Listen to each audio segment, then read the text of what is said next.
Rampori banish. C10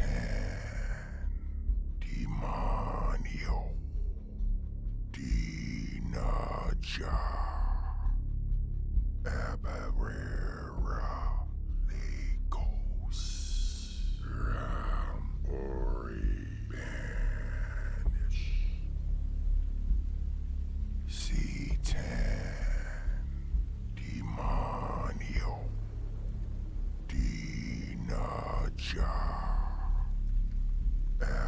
Abarera Legos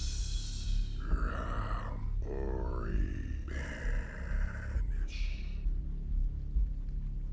C10 Demonio Dinaja Abarera Legos Ori Banish C10 Demonio Dinaja Abarera Legos Ori Banish C10 Demonio Dinaja Abarera Legos Ori Banish C10 Demonio Dinaja Abarera Legos Ori Banish C10 Demonio Dinaja Abarera Legos Ori Banish C10 Demonio Dinaja Abarera Legos Ori Banish C10 Demonio Dinaja Abarera Legos Ori Banish C10 Demonio Dinaja Abarera Legos Ori Banish C10 Demonio Dinaja Abarera Legos Ori Banish C10 Demonio Dinaja Abarera Legos Ori Banish C10 Demonio Dinaja Abarera Legos Ori Banish C10 Demonio Dinaja Abarera Legos Ori Banish C10 Demonio Dinaja Abarera Legos Ori Banish C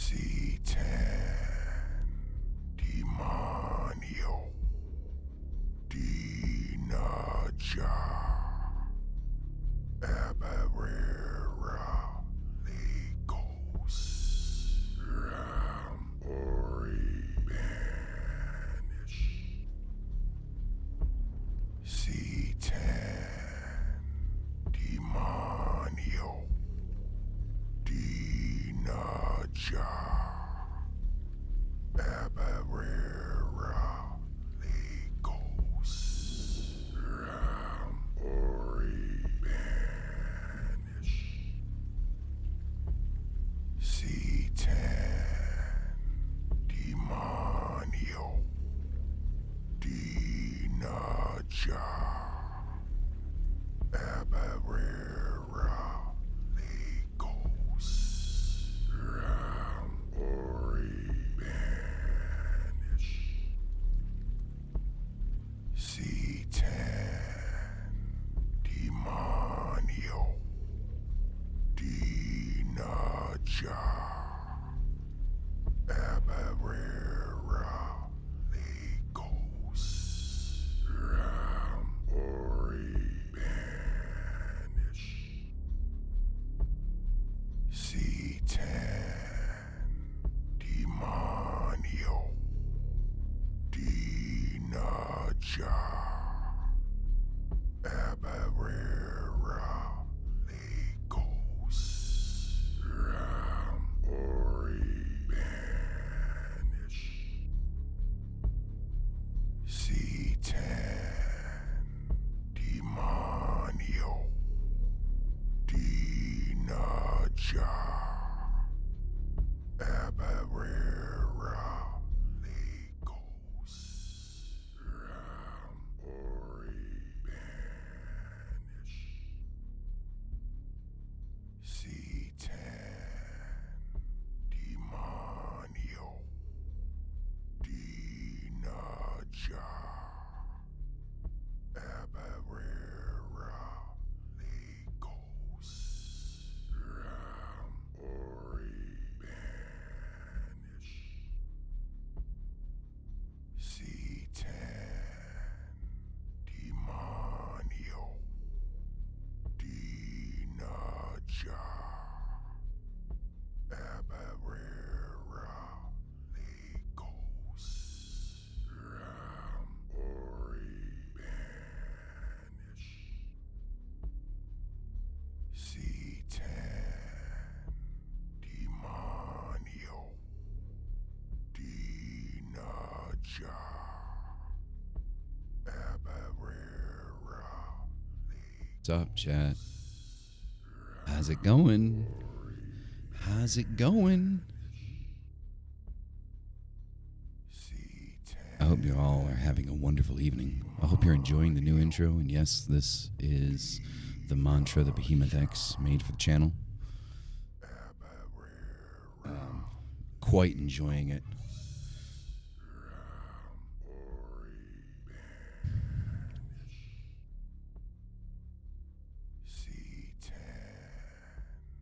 So, yes, redid the intro a little bit. Something a little different.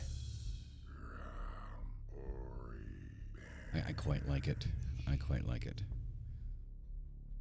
What happened to my Twitch? My Twitch is still there, unless I got banned. You know the beautiful thing about this mantra is the mantra. I can play this mantra throughout the whole show, and it's not gonna get tagged for anything at all. So I'm getting a drink ready here, actually. So I wanted to share something with you guys. I'm kind of psyched about this. It's my first time making these things. So I got these little skull ice cubes. I don't know if you can see those in there. It's way too light, but you can. Ah, there it is. There it is. You can see it. Like, it looks like a little. It's like a little fucking skull, like at the top. It's fucking cool. I am easily entertained.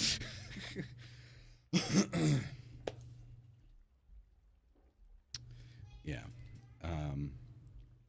Crack some lemon in here. Sorry for the delay, guys. There was an update for OBS, and then, right? I had to get the Stream Deck working again, so I had to install a new plugin for it, and then I had to re-export the intro because it was too big. Um,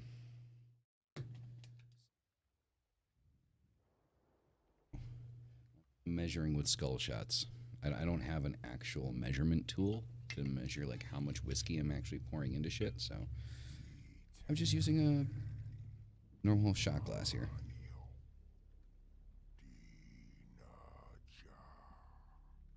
One shot. Yeah, right? I think they're pretty cool. They're pretty legit. So, we are just kind of going to hang out tonight. If anybody wants to jump in, and I know you, this is the important part. I need to know you. If anybody wants to jump in and be a part of the conversation, by all means, please do so. Please jump in. I'll be more than happy to have you on here. I was going to reach out to Curtis and Bonnie, but I forgot to do that.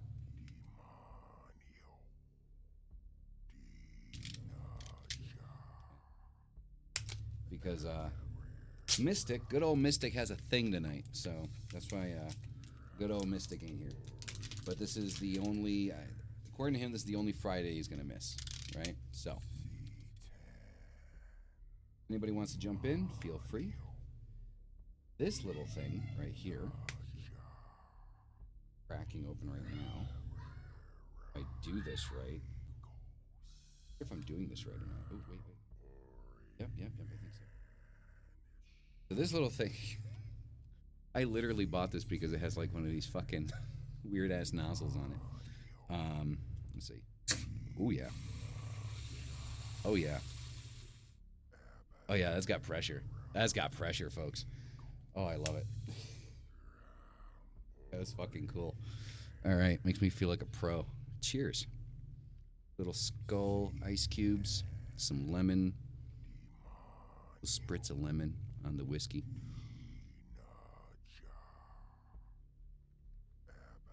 Oh, it's so good. Scarlett.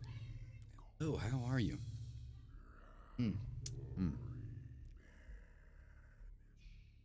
Wonderful.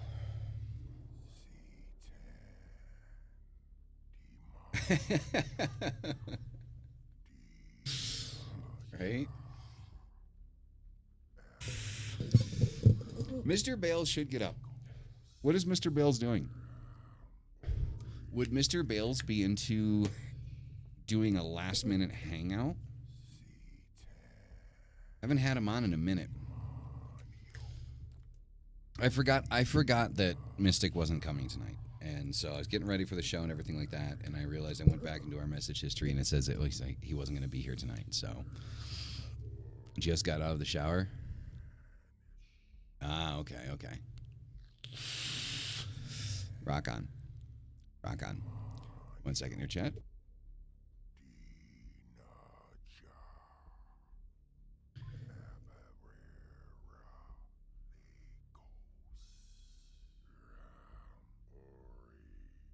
So, okay, well, congratulations to your son. Let's see here. Let me see if I can reach out to Curtis here. Oh, yeah. I mean, I love having him on. Haven't had him on in a little while, so figured I would ask. But,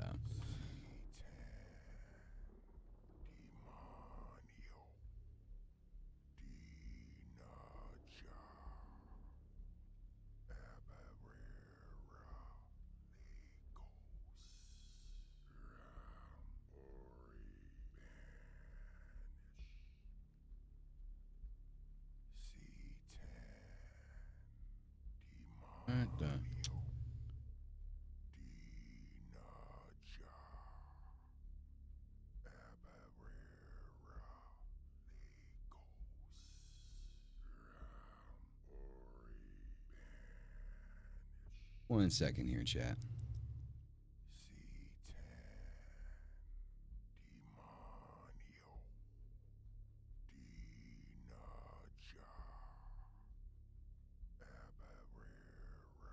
All right, there we go.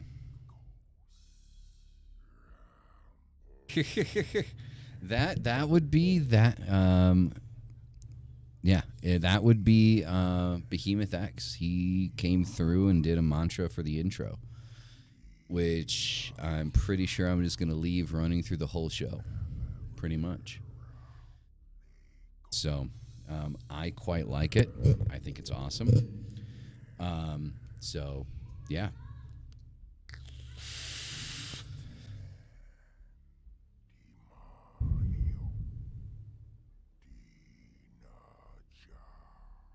Sad world, that's awesome. I'm glad. I am glad that you are interested in walking our path.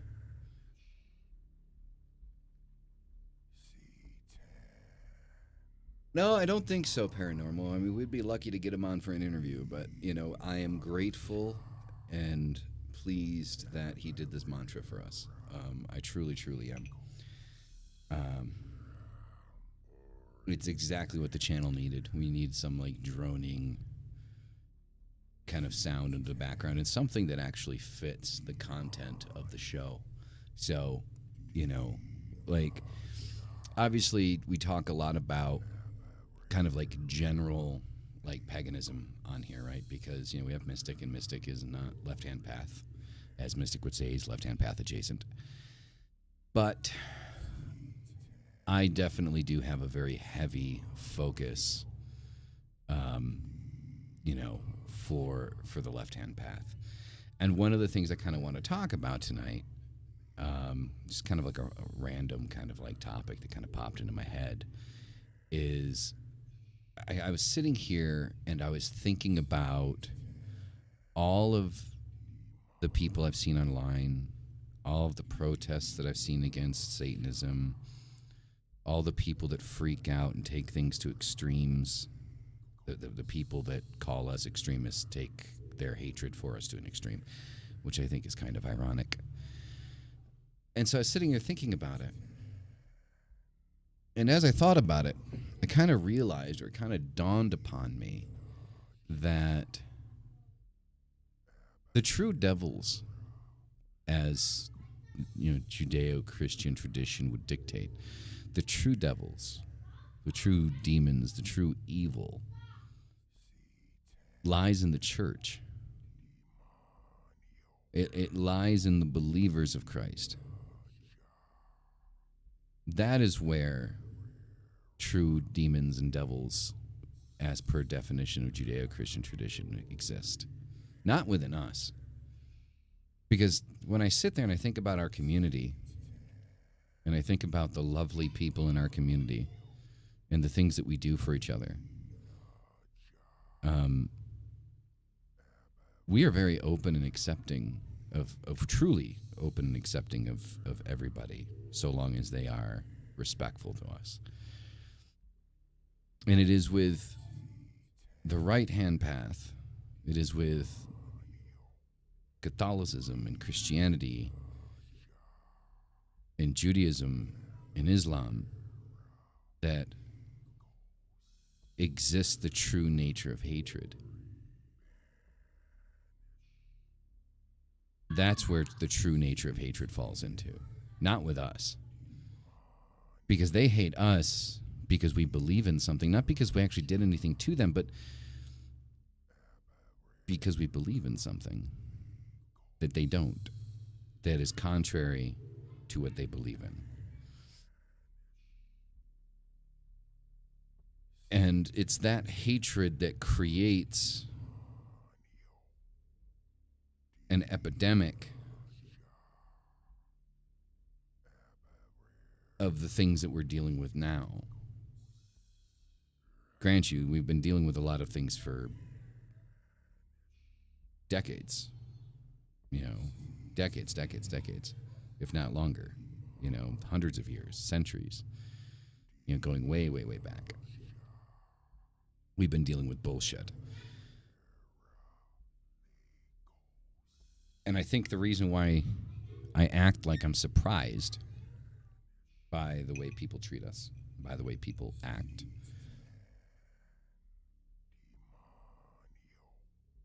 is because, well, it is 2022, yeah? It is a new era.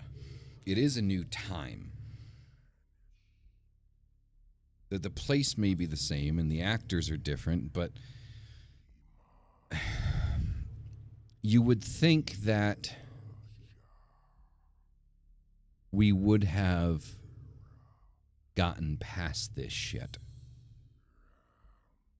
That we would have be able to kind of like openly exist and do things the way that we want to do them.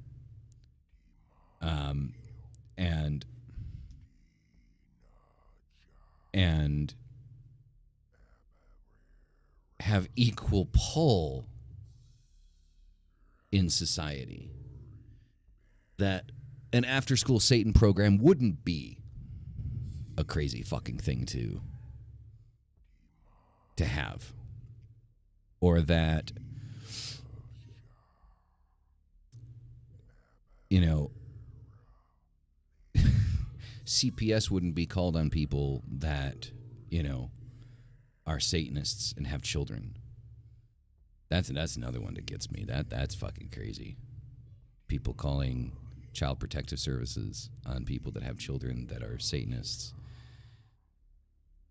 throwing out that they are being accused of committing animal sacrifice in front of their children. I can't give any names, but that is something that has actually recently happened. So, yeah, I think that's another inspiration for why I'm doing this particular episode the way that I am and the subject matter we're talking about. And yes, sad world. I mean, they are hypocrites. But they are hypocrites that think that they are in the right.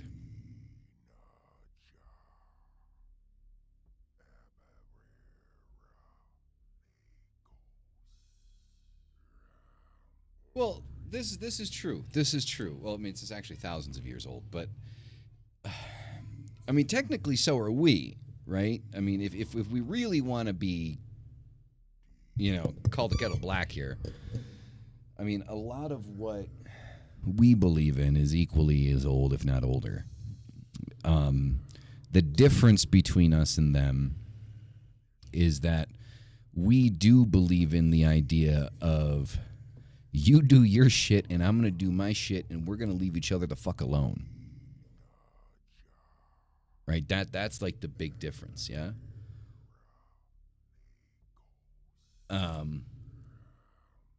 And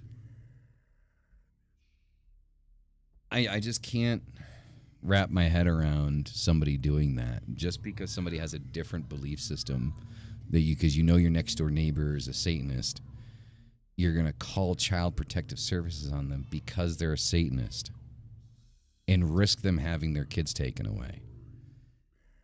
Because you don't know who's going to show up at the door. You don't know if the person that shows up at CPS is a, you know, fucking, you know, the flying nun. You don't know. You don't know.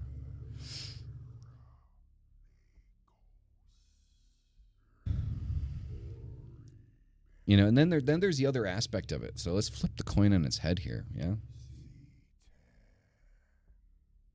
Satan is the adversary. And at the end of the day, regardless of the deity or the entity or the intelligence that you work with, we all embody the adversary.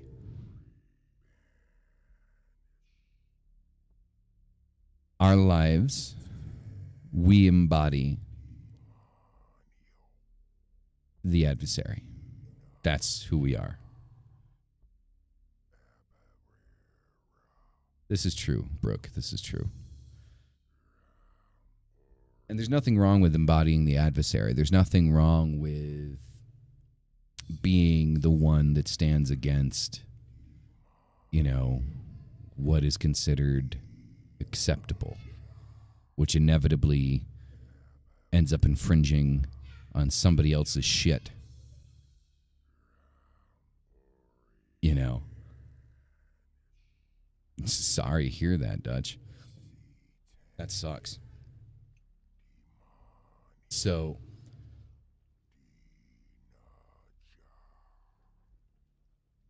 the problem with embodying the adversary, in my opinion, I mean, I don't think this is ever going to happen, but what happens? What happens when we get what we want? What happens when we can have a statue of Baphomet next to the Ten Commandments on government property? What happens when Sabbats are held in the open and accepted and nobody freaks out anymore? I mean, I don't think this is ever going to happen. I think everybody's people are always going to be afraid of us. But what happens then? Do you become the adversary of the adversary? It's a little like the chicken before the egg kind of thing, right? It's like just kind of like something that kind of popped in my head. But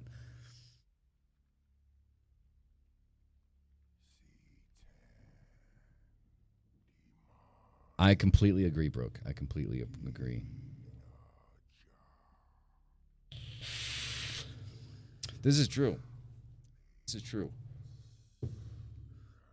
But this is just kind of something that kind of came into my head, as I was kind of thinking about things. It's just like that, I don't necessarily say that I worship Satan because I've never actually, sorry about that, chat. Sorry about that, the squeaky arm. I've never actually done a ritual with or for the baddie. Says hello and sort of looters and lurks. Okay, cool. So I've never done an actual, ritual or work with Satan, but when I sat there and I was kind of thinking about it, listening to this mantra, actually, and I just kind of realized we all embody, every single one of us, every single one of you in this chat, myself included, we all embody the adversary. We are the balance that the world needs. You cannot have light without dark, and you cannot have dark without light. They both exist simultaneously, and we know this to be true, even in the physical world. Nighttime falls in one place, the sun rises in another. It is the inevitable equilibrium of the universe that exists in front of us every single day. The inevitability of balance. With the coming of new life, death must happen.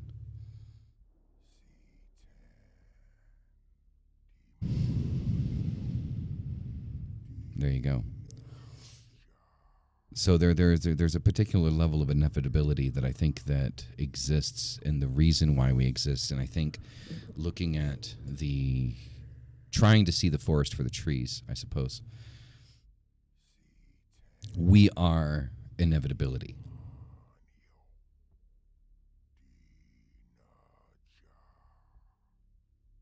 Adversarial views need to exist. The adversary needs to exist. The dark needs to exist.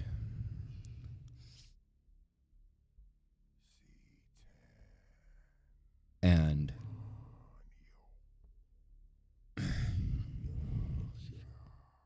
with that, our existence is necessary.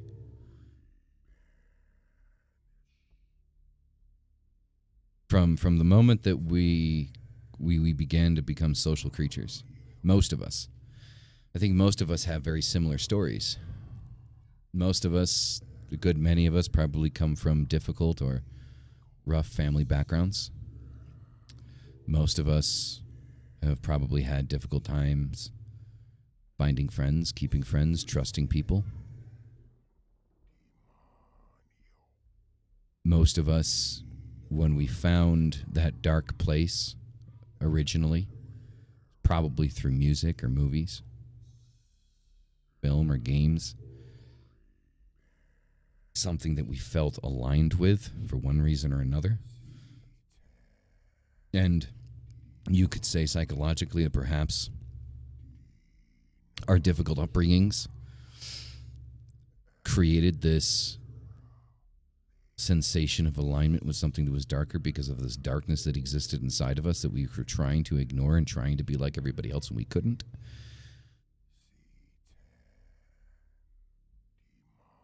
And that aligned us with that darkness. But it's true what they say. It's like you can't control anything except for yourself. You can't control what other people do, which means there's a certain level of an idea that would say that the hell that we went through, the hell that we're going through, is hell that we're supposed to go through. It's hell that we're supposed to exist in order for us to be the inevitable adversary, the balance to the socially accepted. Because we're socially accepted in our own circles. Of course, you're all socially accepted here, and I'm socially accepted here. Whether I look the way I do now or my fingernails are painted and I have full face makeup on, we accept each other. We don't give a shit what the other person looks like or why they look that way. We just accept them. It's what we do.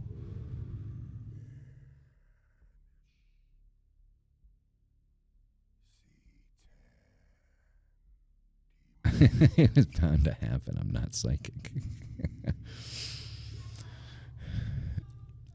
And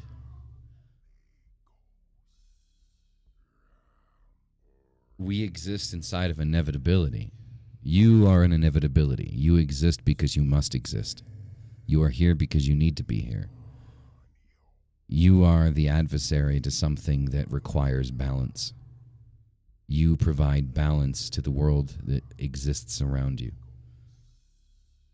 to everything that you touch. I provide balance to the things that are around me.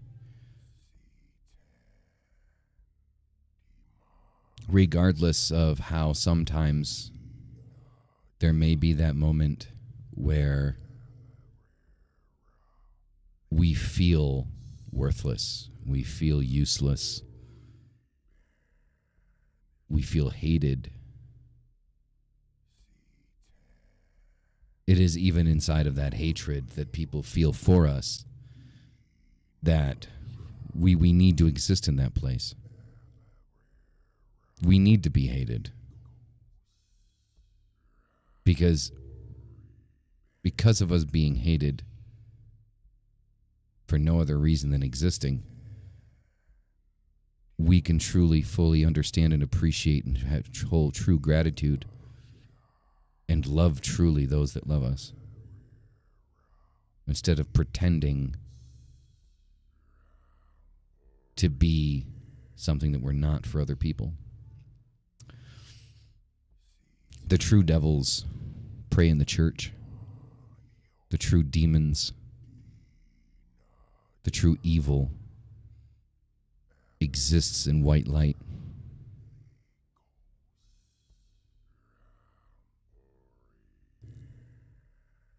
That is where true evil lies. Not within us. Not within this community. Not within Satan. Not within Baphomet. No. No, no, no. No, that is not where true evil lies.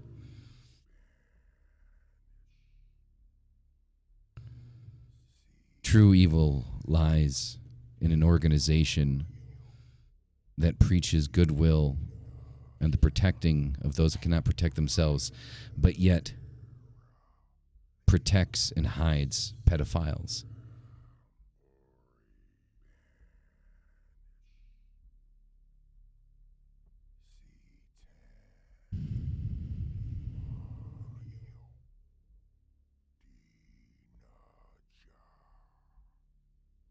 So,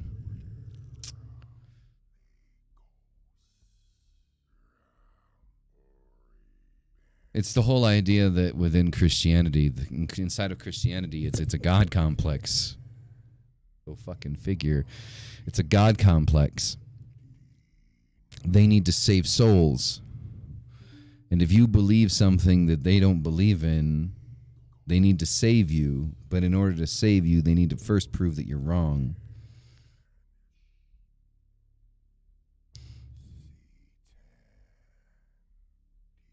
So that is why.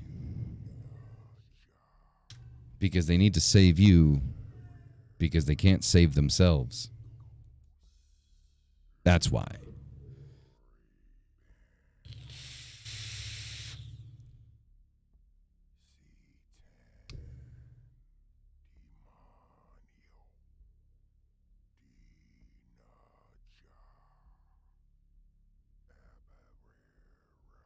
I would be down for that. I would be down for that, Brooke. Let's see. Let's throw on. Where the fuck is Discord? There's Discord. There we go. I found it. I found it.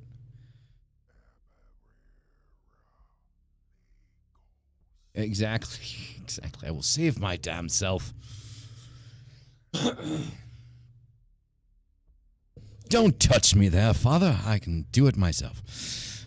Wait, what? Sorry. Well, I just went a whole other direction with that, didn't I? Okay.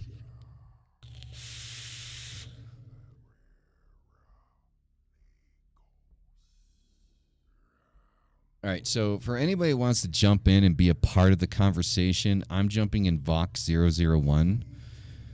So that too. So if you want to jump in, just jump in there and we can have conversation. So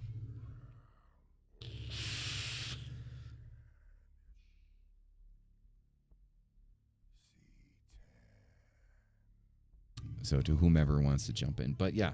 So that's essentially the reason why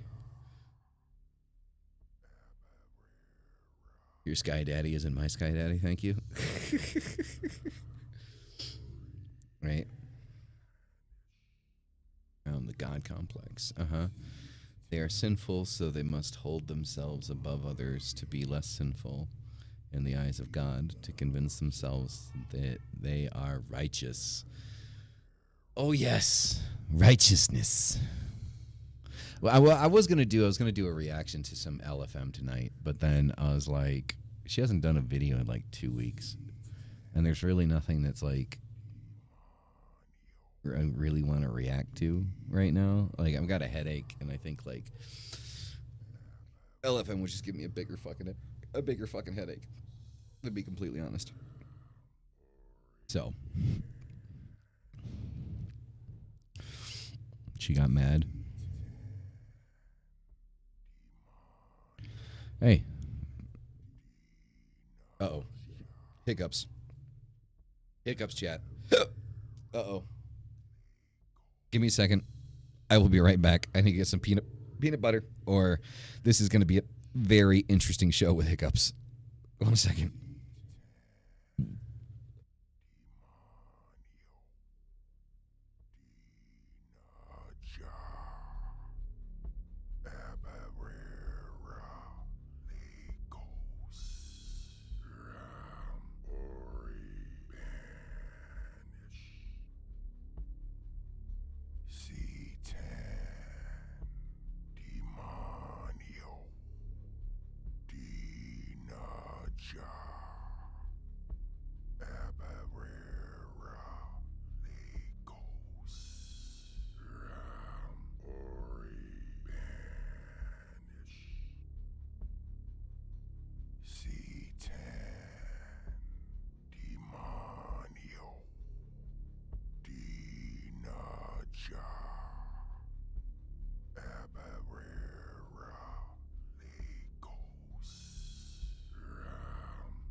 All right, I'm back, chat. Sorry about that.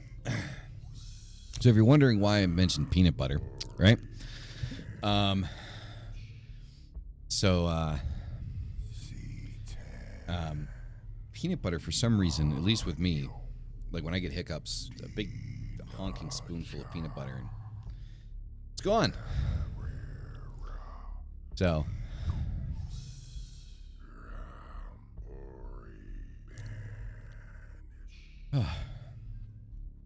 let's see, just catch up here with chat real quick.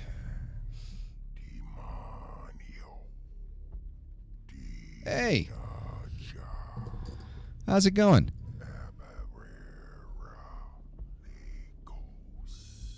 I was like, let me turn down the mantra stuff going on here so I can hear you a little bit better. Make sure your volume is up. Say something for me. Yo. Yo. Here we go. So how's work? Busy. Hey, it works. To be fair, I had to come in late this morning. I had to take my, well, I call her my sister, but she's my best friend. I had to take her to a medical appointment this morning, so I didn't get to work until like 1, so I'm gonna be here all night, probably. Oh, well, I mean, it sounds like my work schedule. Like, I work from 12 to 6, so. Yeah, when I work from home, that's the vibe. That's the vibe. Yeah. I'm not a fan. I'm not a fan of working from 12 to 6. Just to put that out there. Not a fan of it. But you do what you got to do. Yeah. So, what are your thoughts on the topic for the evening? Which one? Oh. Well, what do you think about, how do you feel about the idea of the things that you've been through, needing to go through those things in order to be the person that you are, in order to be adversarial? I guess I'm kind of conflicted on that because I feel like I shouldn't have to go through those things. But at the same time, you are right. They do make me the person I am, and I probably wouldn't be the same person if I didn't go through them. So, that being said, I mean, I guess we would have to, what's the word I'm looking for? Note the definition of what adversarial means, because adversarial it doesn't mean, it only really means, I guess, going against the main strain, and that could mean anything. If you're in a really negative environment, you could be adversarial by being positive. This is true. Very much so. And I think that is kind of like, kind of where it kind of comes in and being adversarial, right? Is going against the grain. 1 second.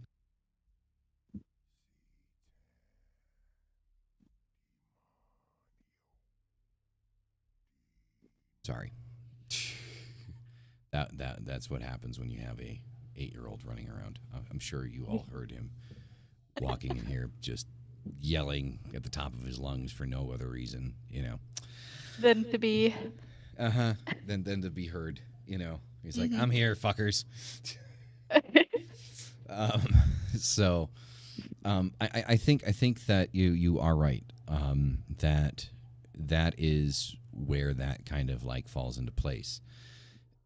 However, obviously being adversarial is to say that like has a negative connotation to it, right? Because if you're adversarial to something, it's viewed as being, negative to a positive rather than a positive to a negative. However, generally speaking, going through negative situations doesn't inherently make you a positive person. It makes you aware of the ugliness that this world is capable of. And it's through that ugliness that we become that kind of like aligned to like the darker, more macabre side of things. and gives us a natural attraction to the left-hand path, because the left-hand path does not judge us for being who we are and who we want to be and what we feel inside of us for what the world gave us. So, and generally speaking, those that are negative or surround us with negativity and make us feel guilty for being who we are the white lighters, are the ones that, preach, love and compassion and understanding and inclusiveness, all the while damning you for every single thing that they believe to be against the very fiber of their own existence. And it is because of the light and the supposed happiness that makes us feel like horrible pieces of shit that we are aligned how we are aligned. Does that make sense? Yeah. So yeah, that's how I look at it, at least, because that's why we feel the way that we feel, because of the people that are supposedly out there that are supposed to make everyone else feel super happy. The people that talk about, well, why can't you draw a pretty picture? Why can't you draw flowers? Why can't you listen to normal music? Right? Why do you wear black all the time? Those are the things that exist around us consistently to make us feel like we're never worth anything. So what's the natural course of being adversarial to something like that? Well, if what you want me to do is draw pretty pictures, I'm going to draw scarier pictures. So Yeah. it's still negativity, but it's negativity guised in goodness. Yeah. Yeah, I can see what you're saying, especially when you experience those kinds of things in teenagedom, because you're already sort of rebellious in a sense to any authority figures in your life. So naturally, if someone's like, "Hey, why do you do this?" You're gonna be like, "Fuck you, I'll do it harder." Yep, pretty much. And the combination of words that you chose to use in a singular sentence. Oh, I'm sorry. I just found that funny. He says, "Fuck you, I'll do it harder." Yeah. Yeah. Well, I guess that's kind of the point, isn't it? But no, I agree. Like, you do it more. Like, the more that somebody tells you that you're wrong for being you, the more you want to be you. I mean, to a certain degree, and then like there becomes kind of like this breaking point where you stop being you because you want to be accepted by people because you're tired of kind of being on the fringe, and then that makes you hate yourself, and then you begin to hate yourself so much that you fly back into the shit 1,000 times more than you were before. And then it's just kind of that's the cycle. But the thing is I feel that is where we need to be. There's a reason we're there. There's a reason we've stayed in this place, in this mindset that we've been in for the years that we've been in it. There's a reason for that. And that reason is everything requires balance. We are the balance.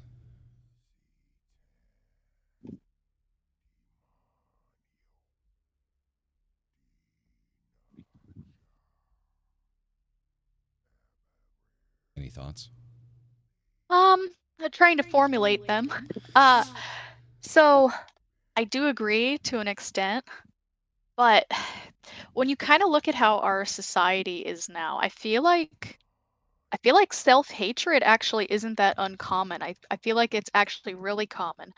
So on the flip side of that, I feel like when we go through these negative things and we go through that self-hate, at least in my case, I've turned it around, and I kind of went from like, oh, I'm on the fringe, so I must be strange or fucked up, to realizing that I'm not the fucked up one. They are. And there are other people like me who experience a lot of the things that I have gone through, or worse things even, where I can kind of relate to them and help them out. So kind of like turning a negative into a positive. Although on a more I guess on a more a less serious note, like for example, instead of like hating myself, I remember when I was younger, I used to wear a lot of black and I used to dress like a tomboy, and my mom would always be like, "Why don't you dress girlier? Why don't you wear colors?" And of course, when I was young, I used to rebel even harder, but now that I've got older, I realize that like I can wear colors. I can wear dresses, not because other people tell me to, but because I actually do like them. And I can be whoever I want to be in that moment, regardless of what anyone's opinion of me is. And I feel like my opinion, that's true balance, because when someone's being negative towards you, then you can understand where they're coming from, or they're experiencing a negative situation, then you can understand where they're coming from and relate to them or assist them in some way. But I definitely get what you mean, because like a lot of people I talk to who are also on the left-hand path, they tend to lean towards like what you're talking about. And I guess I actually tend a little bit to be the odd one out, in that case. More like relate than, fuck them all, I guess.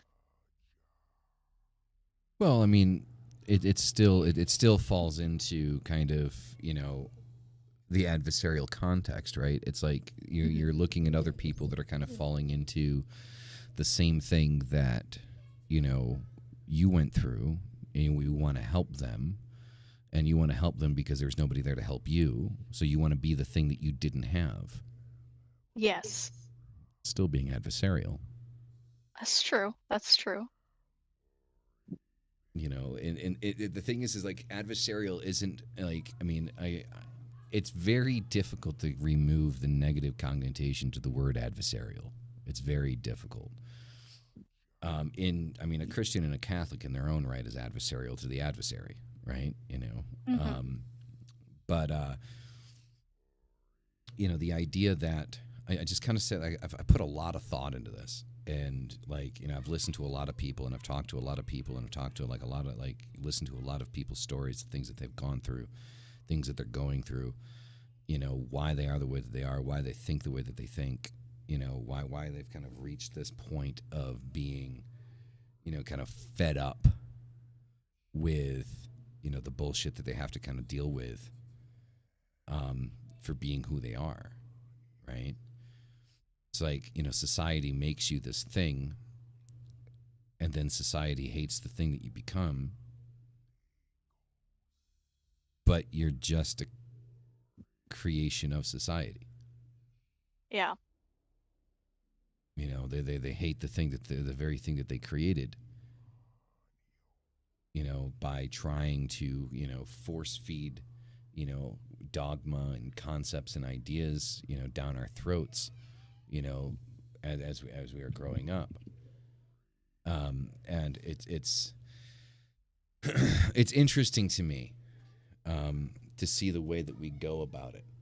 The way that the way that we deal with it, the way that we try to cope with the things that we've gone through. And I mean, I hate I'm with you. Like, I hate the idea of sitting here thinking that I needed to go through the things that I went through in order to be who I am. But at the end of the day, if I didn't go through those things, just like we discussed earlier, if I didn't go through the things that I went through, I wouldn't be who I am today. Yeah. Like, I mean, my mind would not have gone the places that it went. Yeah, that's true.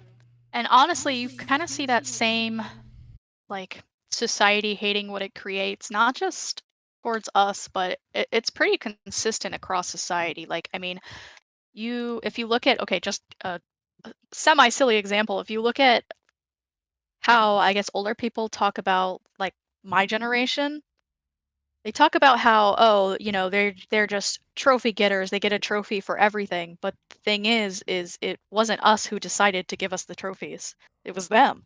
So it's really consistent through even the most, I guess, mundane things of society that Yep. society tends to hate what it creates. Yeah, exactly. Exactly. Like, I mean, they create a situation, they create circumstance, and then they bitch and complain about the circumstance and the situation. And it's like, well, it's like, fucker. Like, I mean, you made this, you did this. You know, like they talk about like the SATs being super simple, you know, and they were used to be significantly more difficult. And it's like, well, you made it easier so people could pass it more easily. Yeah, You know, and then you're complaining that it's too easy for kids to get through it. It doesn't mean anything anymore. And it's like, well, you're the one that made it so it didn't mean anything. You know, so exactly. I find it hilarious and funny. One second. Placing batteries in the vape. But yeah, it's you are 100% correct. 100% correct. People, you know, shove, you know, hell down our throats and threaten us with eternal damnation and, you know, fiery suffering for the rest of eternity. And then get pissed off when we say, hey, you know what? You know, Satan looks kind of cool though. You know. Yeah, they created Satan. They created the adversary in in their religion. They gave it a name, gave it a face, gave it an existence, and then was like, well, fuck you for liking that, I guess. My cat is going crazy. Hold on a second. I gotta see what the fuck my cat is doing. Cat things.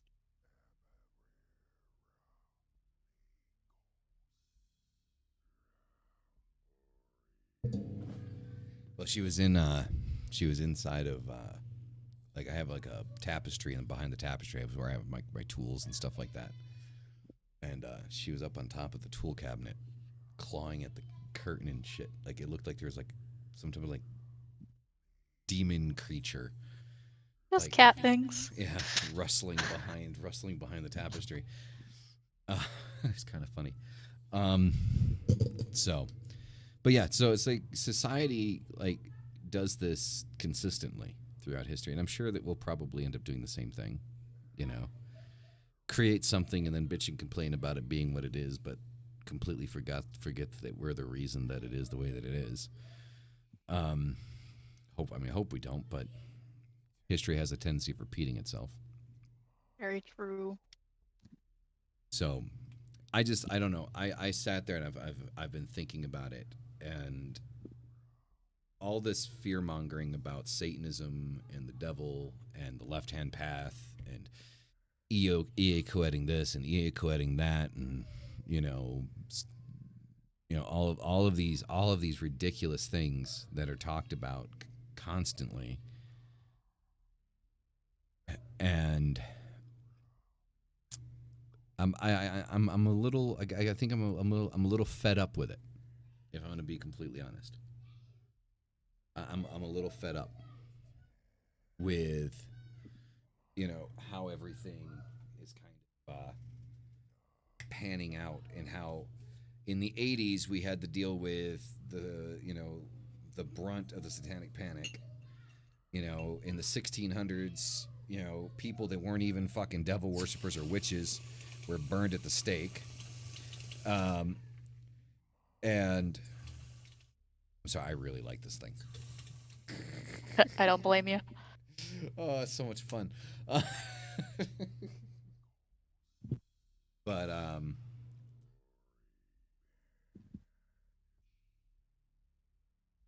honestly, I think it's just getting to a point where it's like enough's enough. Like we get John Ramirez, and then we did the reaction. We did the reaction last week to this whatever the fuck her name was, like Jessica Joy or whatever. And she started like referring to John Ramirez as like a fucking someone to look up to, someone to like want to follow. And it's like, really? Like you really like that that's your idea of positivity is somebody that literally talks about killing witches? For real. Like how how is it that my values are more Christian than a Christian? Okay, but for real. like I'm like, are you fucking serious? Like, if you really look at it, like my values, my moral compass is more Christ-like than a Christian. And I really don't know what else to say on that. Like, I'm not talking. I'm not sitting here talking about killing fucking people, you know, or saying that we're at war, spiritually or otherwise, you know.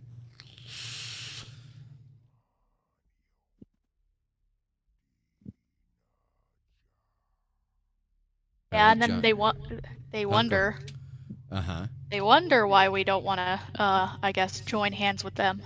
Right. Well, yeah, because why would you?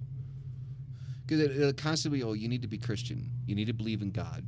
God is love. God is love, but if you don't convert, I'm going to kill you. Because God said it was okay to kill you because you don't believe in Him. But God is love. Exactly. Well, shit. And then the whole thing with Jesus is just confusing as fuck too. That nobody in Christianity can get their goddamn story right? Some people, Christ is the Son of God, then He's God in the flesh. He's the physical incarnation of God. And it's like, well, wait. He can't be God's son if he is the physical incarnation of God.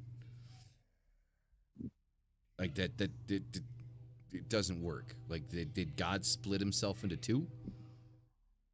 It's like, did he commit suicide and infanticide at the same time?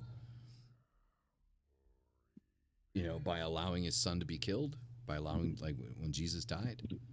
Was that like suicide and infanticide at the same time? Because that's fucking weird. And that's not infanticide. Infanticide's killing a baby. What's the word for killing your own kid? Uh, yeah, I'm googling it. Same here. Filicide. Yeah. Filicide. So it was suicide and filicide at the same time. Yeah. Because if he's the son of God, but also the incarnation of himself, it's like, fuck, man. Like, and it was like it was the first. It was the first. And if you look at that, if Jesus was the embodiment of God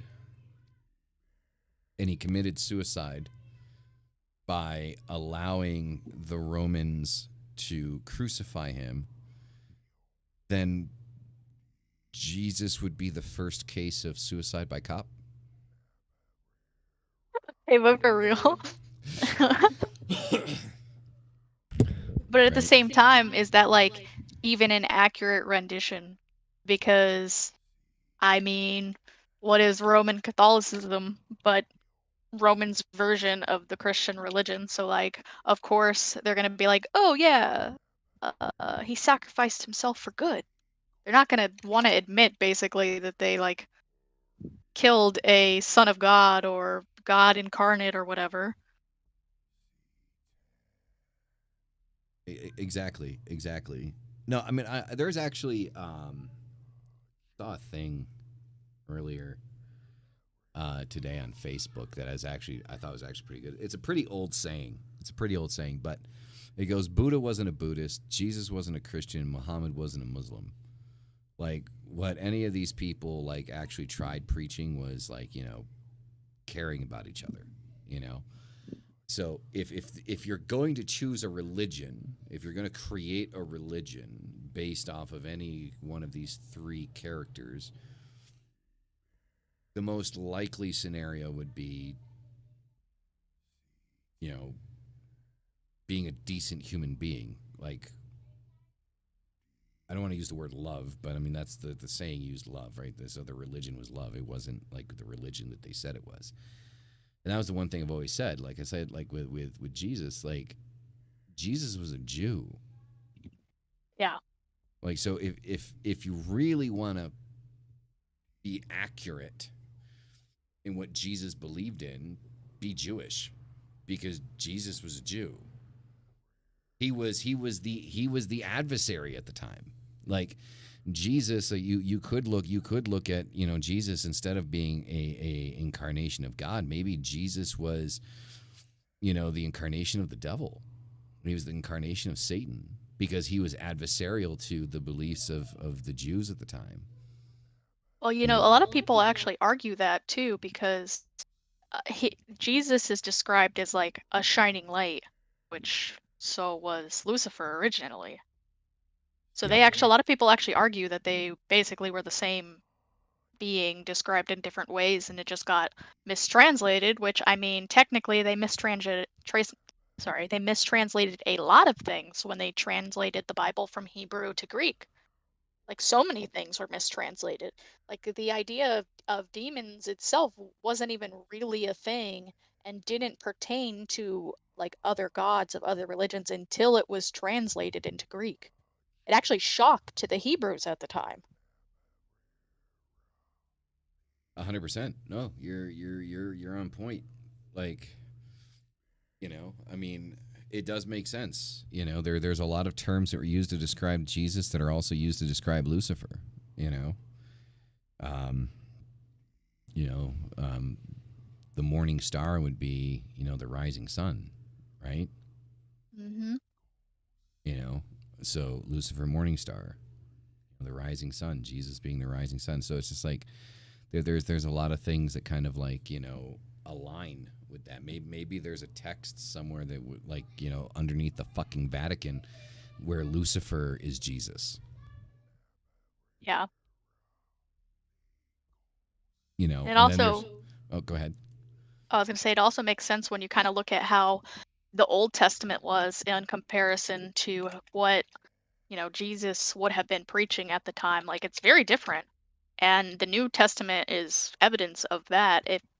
If it's to be believed that's what, Jesus said or followed, that's arguable because of mistranslations, but a good majority of it, that being said, is I mean, it's very different from the original Old Testament, fire and brimstones towards like supposed love and acceptance.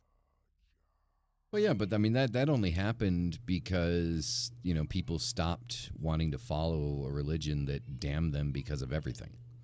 Yeah. And back in the Old Testament, it was Joseph, not Jesus. Hmm. Well, and that's the thing, paranormal. So if you think about it, if we're thinking about the Jewish God instead of the Christian God, then yes, Jesus did totally rebelled against his father. Totally, 100%. And then like with the whole concept or the whole idea of Lucifer being cast from heaven with a third of his angels, right? So a third of the angels of heaven were cast down with Lucifer into hell. Um, Hell may very well be Earth, like here, this plane. This may not be another dimension, but may actually be here. We live in hell, right? Because there is suffering here, right? And when you Hmm. suffer on here, it feels eternal suffering, right? That's the idea. Disease, famine, all of these types of things. The other types of things that you can go through. At the hands of other people, right? And then if you think about the 12 disciples that Jesus had, well, maybe that could have been, some of the angels that fell from heaven, with him when he came down.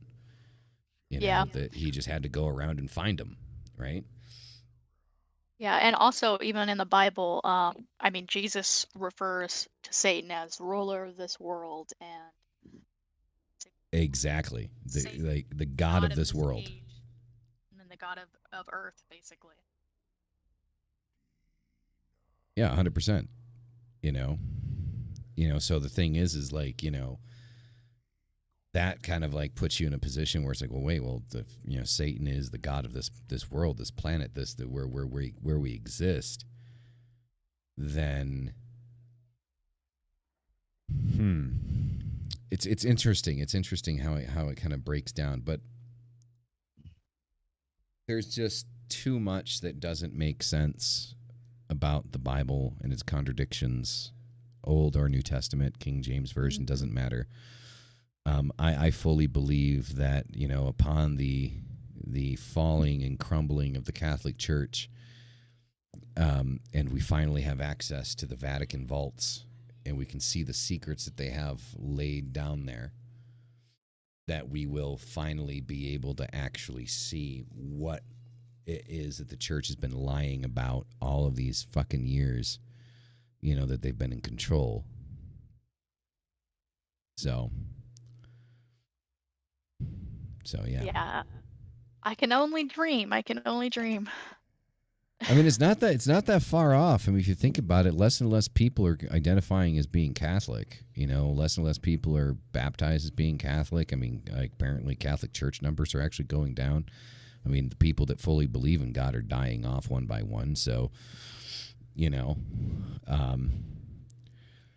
on that note, I think that might be why we're seeing all this, like, almost like a rebirth of satanic panic, and I think that's because a lot of people are losing faith in, like, what's considered the main religion, so they're, like, kind of freaking out and trying to garner ways to, like, fearmonger people back into the religion, because even a lot of people who are Christian, like, they don't really follow the Bible anymore. They don't really adhere to Christianity because Christians have been so negative for so long. A lot of people don't vibe with that, and so even people who are like are Christian, a lot of them condemn other Christians too. exactly. No, I'm completely on board with that. Like, I mean, it's just like it's slowly beginning to fall apart at the seams, and I think that they're grabbing at straws, trying to keep it together. Yeah, and also just to go off of what Sap is saying, like a lot of the Bible is copied. Like if you go back to like the time of the Canaanites, um, the whole idea of Yahweh and most of the tales of Yahweh are actually pulled from Baalism, like in the first place. Like the whole creation of Yahwism, it was polytheistic in the first place, and they pulled a lot of their lore from Baalism. And not only that, they took a lot of the gods from Baalism and basically mashed them into Yahweh. Makes sense to me. I mean, it's. I mean, it's constantly like anything like monotheistic. Like when you look at Christianity, you look at Catholicism, you look at Islam. Like they're constantly, there's things ripped off from other religions and other faiths. So like principally like polytheistic and pagan faiths. Yeah, I mean, Because the idea of monotheism was essentially a ripoff of Zoroastrianism. mm-hmm. I don't know if I'm pronouncing that right. Like the whole idea of it. I mean, it was sort of starting to become monotheistic before that point, but when the um, Hebrews experienced their first like dysphoria and went through what is that city called? I don't remember the city name, but basically they were introduced to Zoroastrianism and essentially full on committed to monotheism. Like and the idea, the concept of good and evil, like that wasn't even like a full concept before that point in their religion. Mm-hmm. Oh yeah, 100%, 100%.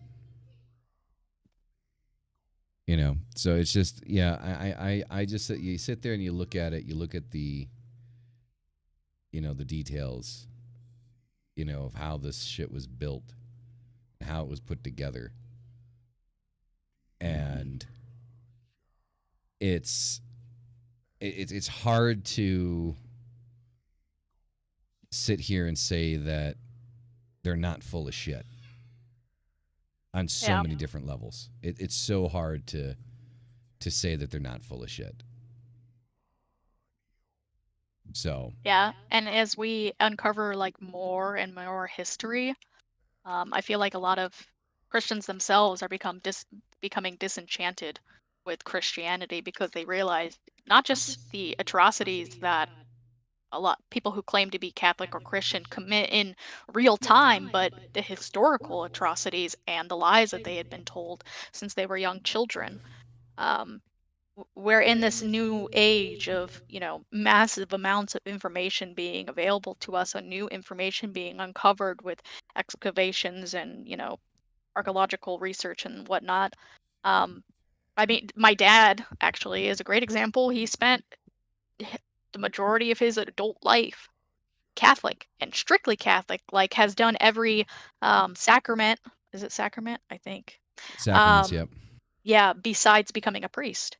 So he was like full on in it. But after, a couple years of me doing this and the conversations we had had, and I told him of the things I had been researching regarding history, and he looked into it himself. He denounced Catholicism, and my stepmom isn't far behind. So, even full die-hard Catholics and Christians, they're starting to realize that their religion isn't all that it's made out to be. No, yeah, I mean, I know quite a few people that have kind of like walked away from Christianity and Catholicism and things like that, in light of new information, just kind of actually doing the actual research. But the Mhm. problem is like with a lot of these people, what happens is you'll get like one or two historians that prove what the Bible says, but are not confirmed throughout the community. Right? They're just kind of like standalone-ish. Mhm. Nobody else in like the geological, scientific, or historical community will back them, but the church uses them to verify certain things that other people are can't necessarily disprove, but can't fully prove either. Yeah. And so But what I think happens? Yeah, go Oh, ahead. go Sorry. ahead. No, you were still talking, go ahead. So you get these what a lot of Christians and Catholics will do is like their entire basis of what is true, what truth is the Bible. So whatever they research or anything like that, it needs to confirm what the Bible says. If it doesn't confirm what the Bible says, it's sinful. It's because of the devil. I mean, Mhm. there are people that literally say that dinosaur fossils, were put here by the devil to test their faith. And Yeah. you just kind of got to sit there and just kind of scratch your head for a second. It's like, fuck, dude, are you serious? Yeah, no kidding. But and that kind of ties back into like almost like the second wave of satanic panic, because as like less die-hard Christians and Catholics and whatnot are a part of Christianity, it's just going to leave the extremists. And those extremists are going to cling to it till their dying breath, regardless of what anyone tells them. But that's going to mean that there's going to be a level of fear. I mean, a lot of Christians that I've seen, speak, they talk about how this is like the end times. But I really just think it's more like a shift. Like the world is starting to shift away from things like Christianity, things that are all about control and, listen to me no matter what type shit. And they don't like that. So anyone with any sense in their faith or higher up in that faith is going to want to try and reverse those tides. They're going to do anything to cling to that power, anything to cling to their religion. So starting another satanic panic is going to be one of those ways. Yep, pretty much. Pretty much. I mean, the thing is like if they actually did the research, like the actual research, and went through it, there is nothing that proves that Jesus even ever existed. There's nothing that proves like anything in the Bible that is of any historical significance ever actually happened. Um, but then again, like I said, I mean, they're going to hold on to these one-off, scientists, these one-off geologists, these one-off historians that are going to verify certain things, and then within that community, there's like that, there's a religious community that exists, to sit there and say that, yes, everything of this is true. Um, you know. And then they talk like Mark 5 actually talks about one guy that apparently they did like a I don't know however long study, you know, on the Bible and the historical accuracy of the Bible and things like that. And there was one guy Hmm. in the entire group that his entire reasoning for being there was to, you know, prove that everything was wrong. And he ended up proving that everything was true. And it's like, I mean, how sure are you that this guy actually wanted to prove that everything was wrong? Like, let's be completely honest. I mean, the church is definitely not past lying, manipulating, and, you know, changing doctrine. So, or Yeah, coercing people. anything that will support their faith, whatever it is. I mean, the ends justify the means in their opinion. Pretty much. That's the deal. You know, the ends justify the means. If it proves that it was real, then power, like, you know, go for it is what they say. You know, basically. So I this is why I say, like, the true, like, within the definition of Judeo Christianity and the Judeo Christian tradition, the true devils and demons of evil exist in the church, not outside of it. Hmm. You know, that's just that. And so, for anybody out there that was having doubts or questions about whether or not you're on the right path, just understand that your existence on this path is necessary. You being on this path, you existing here, you being on this right now, listening to this podcast, this very second, you are needed. The adversary is necessary. The adversary flows through all of us. We are the adversary. We are adversarial. And that is not to be a negative connotation. That is not to be that we are evil, that we cause harm. We are the adversary to the lies and manipulations that we've been told and spoon fed our entire lives. We are the adversary to the pain that we've endured. We are the adversary to the pain that others will endure. That is what we are adversary to. That is what we're adversarial to. Low clap at that. Very fucking true. So, be an adversary to fear. Be an adversary to hate. Be an adversary to those that hate you. Be an adversary to those that say that others should hate you. Be you. Be proud to be you. And as I always say at the end of this show, is hail thyself. Believe in your path. Believe in the path that you are walking. Believe in the change that you are going to create and that you are going to make and the waves that you are going to make through your path as you blaze the trail. And make no mistake about it. You will blaze the trail. You will leave a fire behind you after each step. Don't ever doubt what it is that you believe in, especially because somebody on the right hand path or of the white light tells you you should. And I think with that, that's actually a good conclusion for today's show. Thank you all for hanging out. Greatly appreciate you guys. Are fucking amazing.